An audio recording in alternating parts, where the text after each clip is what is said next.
Le président de la République reçoit le ministre de l'Éducation des Émirats arabes unis, dont le pays envisage de construire une université en Mauritanie à vocation scientifique.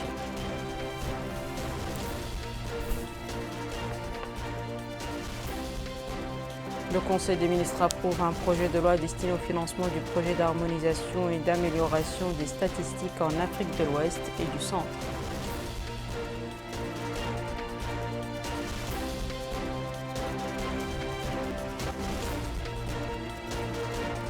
Le Premier ministre préside la session de la direction de l'action gouvernementale du nouveau gouvernement.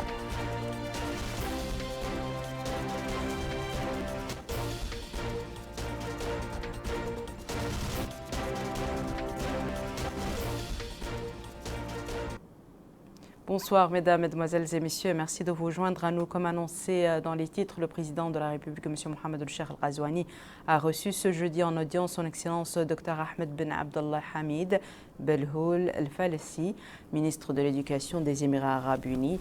La rencontre a été l'occasion d'aborder les différents volets de la coopération entre les deux pays et les moyens de les renforcer afin de servir les intérêts communs des deux peuples frères. Le ministre de l'Éducation des Émirats arabes unis a déclaré à sa sortie de l'audience que son pays construira une université en Mauritanie à vocation scientifique. Il a ajouté qu'il a été chargé par son Altesse Cheikh Mohammed ibn Zayed Al Nahyan, chef de l'État des Émirats arabes unis, de transmettre un message au président de la République. Il s'agit en fait d'informer officiellement les autorités mauritaniennes à Nouakchott de la décision des Émirats arabes unis de créer une université des sciences en Mauritanie. Le ministre émirati a précisé que cette université, dont il espère le démarrage de la construction l'année prochaine, accueillera des étudiants mauritaniens qui souhaitent s'inscrire dans des disciplines scientifiques. Il a indiqué que le projet de cette université représente un nouveau jalon dans les relations entre les deux pays frères, soulignant que les Émirats arabes unis apprécient l'importance de l'investissement dans les ressources humaines. Le responsable émirati a déclaré avoir transmis au président de la République, M. Mohamed El-Cheikh Al-Ghazouani, les salutations de son frère, son Altesse Cheikh Mohammed ibn Zayed Al Nahyan, président des Émirats arabes unis, notant que cette rencontre traduit la force et la profondeur des relations historiques entre les deux peuples frères. Le Conseil des ministres s'est réuni aujourd'hui sous la présidence de M. Mohamed El-Cheikh Al-Ghazouani, président de la République. Il a examiné et approuvé le projet de loi autorisant l'accord de financement signé le 8 juin 2023 entre la République islamique de Mauritanie et l'Association internationale de développement IDA, destiné au financement du projet d'harmonisation et d'amélioration des statistiques en Afrique de l'Ouest et du Centre. Le présent projet de loi a pour objectif d'améliorer la performance statistique des pays, l'harmonisation régionale, l'accès aux données et leur utilisation et de renforcer la modernisation du système statistique dans les pays participants.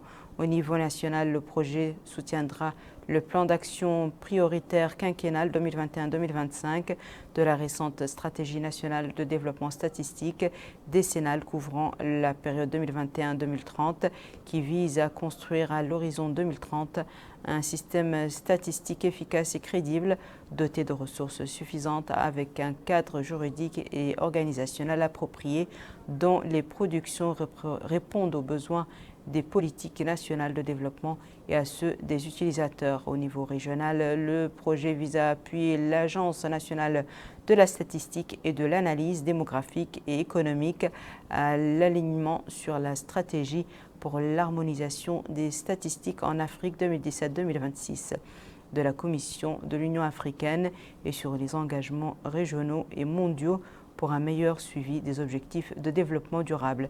Le Conseil a également examiné et adopté les deux projets de décret suivants. Projet de décret portant nomination du président et des membres du conseil d'administration de la Caisse nationale de solidarité en santé. Projet de décret portant approbation et déclaration d'utilité publique le plan de lotissement de la nouvelle ville de Badr, regroupement de Badr, commune d'Oum El-Hiyad, Muqata'a Dayoun, wilaya du Hadr Qarbi. Ce lotissement vise à renforcer les efforts des pouvoirs publics dans le domaine de regroupement des localités. Il aidera à l'accès des populations aux différents services et réseaux tout en créant un cadre urbain adéquat, moderne, répondant aux normes urbanistiques et garantissant la quiétude et la sécurité. Le nouveau plan de lotissement de la nouvelle ville de Bedr couvre une superficie totale de 254 hectares et comprend lots d'habitat, lots commerciaux, lots réservés aux équipements collectifs, places publiques, réserves destinées aux espaces verts, réserves fonciers, voiries et réseaux. Le ministre des Affaires étrangères, de la coopération et des Mauritaniens de l'extérieur a présenté une communication relative à la situation internationale. Le ministre de l'Intérieur et de la décentralisation a présenté une communication relative à la situation intérieure.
Les résultats des travaux du Conseil des ministres ont été commentés par le ministre du Pétrole, de l'Énergie et des Mines, porte-parole du gouvernement, M. Naïl Chouroqa, et son homologue de l'Habitat, de l'Urbanisme et de l'Aménagement du Territoire, son Excellence M. Sidi Ahmed Mohamed.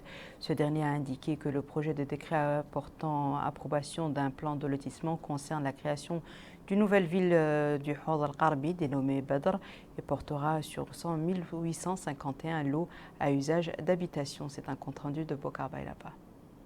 Commentant l'approbation d'un plan de lotissement d'une nouvelle ville du Hawd al-Qarbi, le ministre de l'Habitat, de l'Urbanisme et de l'Aménagement du Territoire, M. Sidi Ahmed Mohamed, a apporté plus de détails. Ainsi, il a affirmé que le projet de décret portant approbation d'un plan de lotissement concerne un regroupement de population au Hawd al-Qarbi. Il a indiqué que la création de cette nouvelle ville dénommée Bedr intervient sur demande des populations locales qui ont saisi les autorités locales afin d'enclencher le processus. Après Tamchaket et Ayoun en cours, Bedr sera la troisième ville à bénéficier d'un plan de lotissement qui s'inscrit dans un vaste programme gouvernemental. Le ministre a précisé que le plan va permettre de fournir un service public de qualité à ces populations et de lutter par la même occasion contre l'occupation anarchique des terrains. De son côté, le ministre du Pétrole, de l'Énergie et des Mines, porte-parole du gouvernement, Naïl Chouroqa, a répondu à un certain nombre de questions dont l'une est relative à la situation de l'aéroport de Nouadhibou.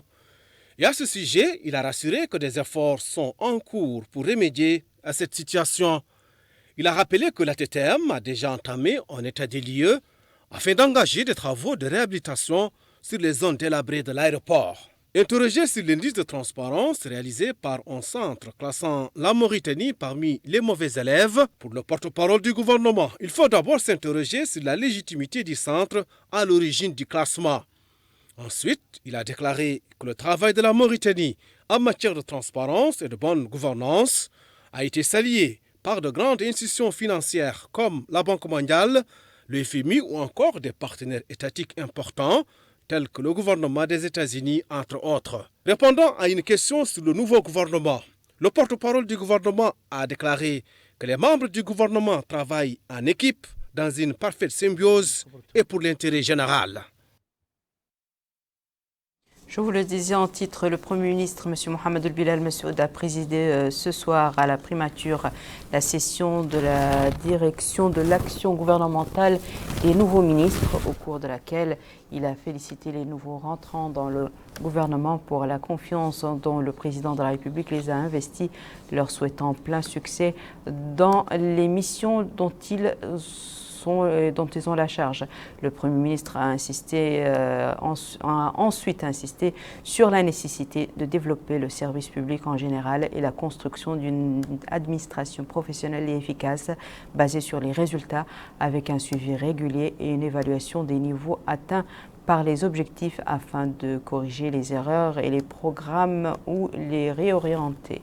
Il a également mis l'accent dans ce cadre sur la nécessité pour tous de prendre en considération et de façon prioritaire les principales références sur lesquelles se fonde l'action du gouvernement conformément à la vision stratégique mise en place par son Excellence le Président de la République, M. Mohamed El-Cheikh Al-Ghazouani, dans son programme électoral et qui a été produit dans le communiqué de la politique générale du gouvernement et dans les stratégies et plans sectoriels, de même que dans les missions ministérielles, en plus de la stratégie de développement accéléré et de prospérité partagée.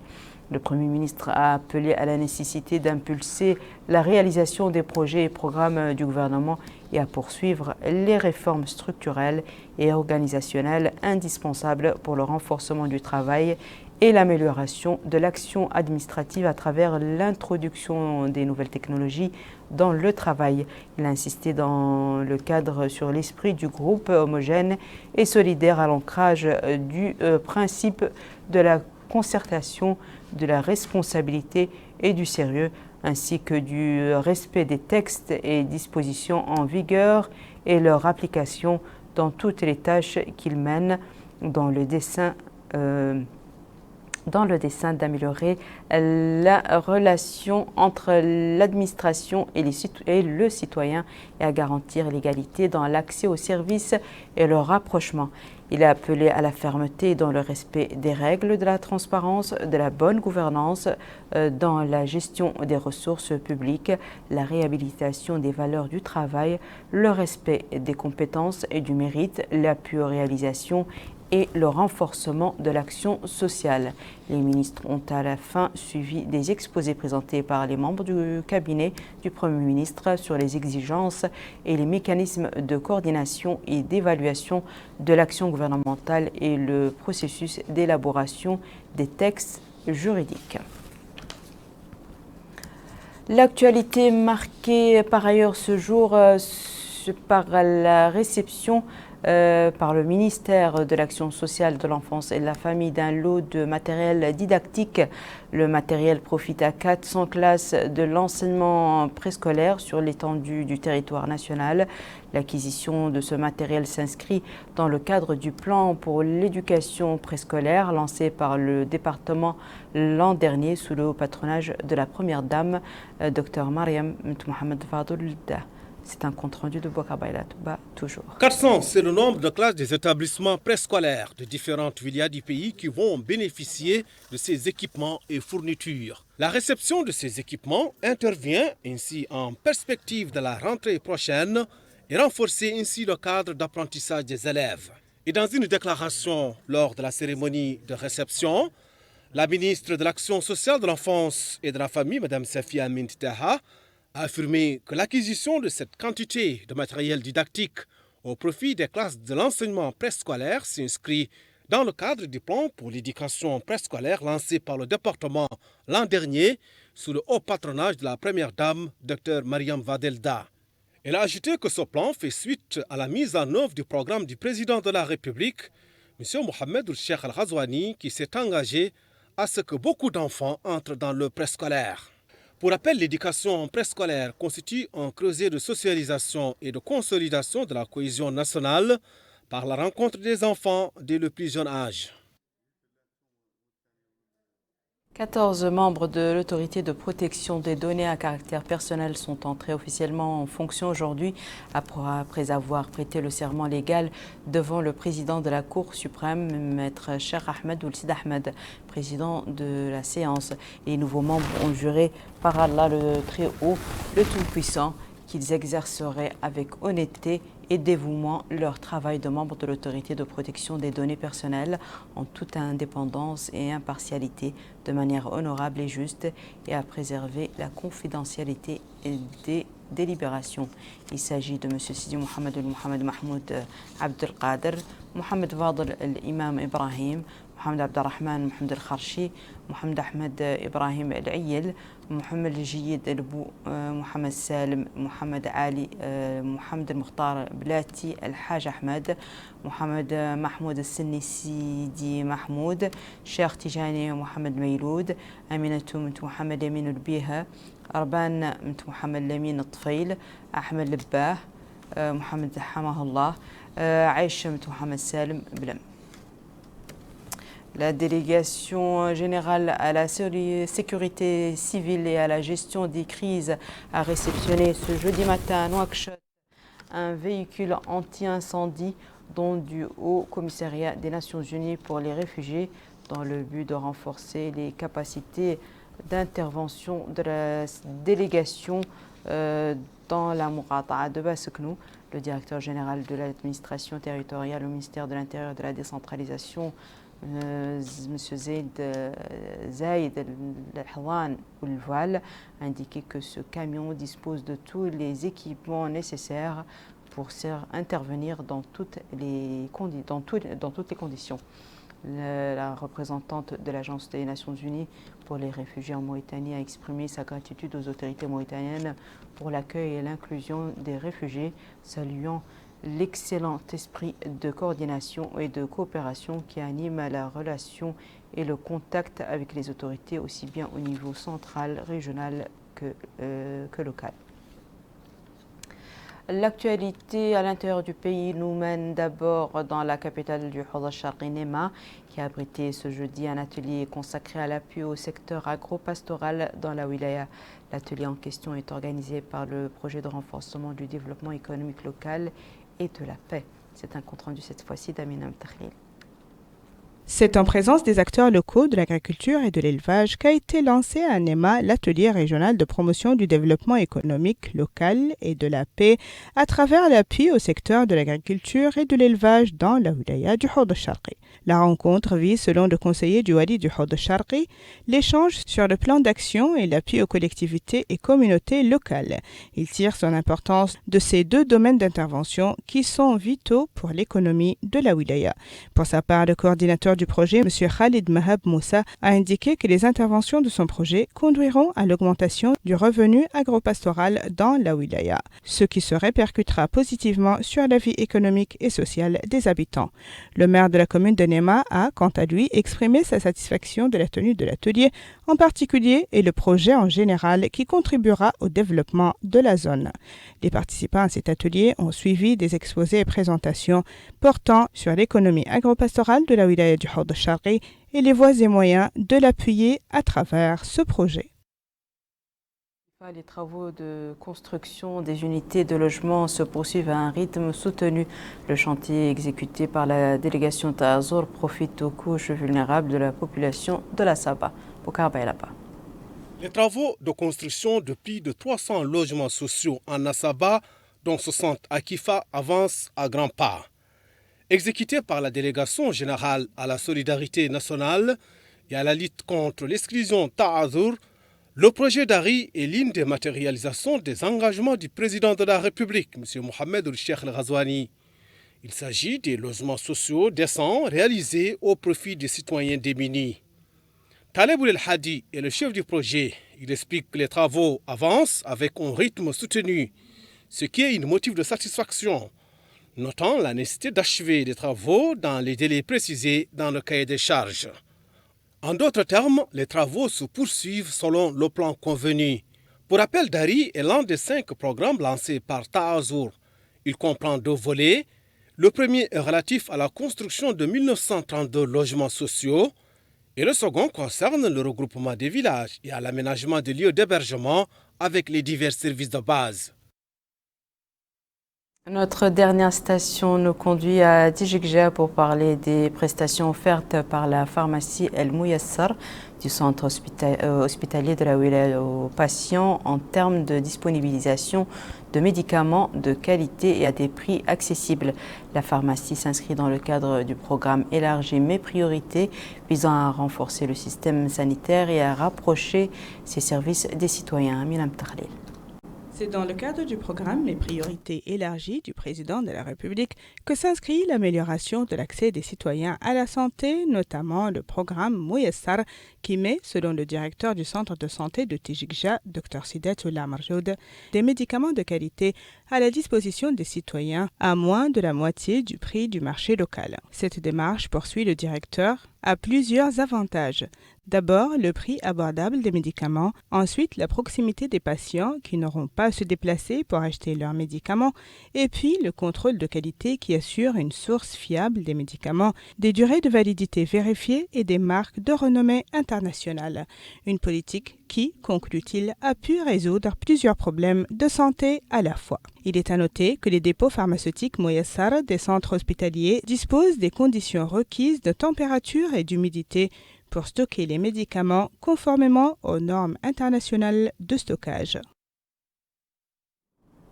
Voici à présent, mesdames et messieurs, le rappel des titres. Le président de la République reçoit le ministre de l'Éducation des Émirats arabes unis, dont le pays envisage de construire une université en Mauritanie à vocation scientifique. Le Conseil des ministres approuve un projet de loi destiné au financement du projet d'harmonisation et d'amélioration des statistiques en Afrique de l'Ouest et du Centre.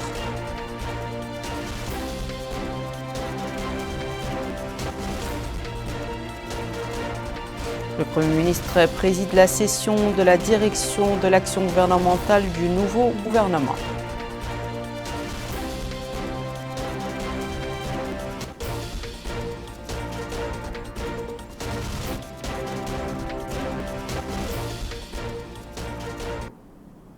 C'est la fin de ce journal, mesdames et messieurs. Merci à vous de nous avoir suivis. Merci de votre fidélité et excellente suite de programme sur El Mauritania.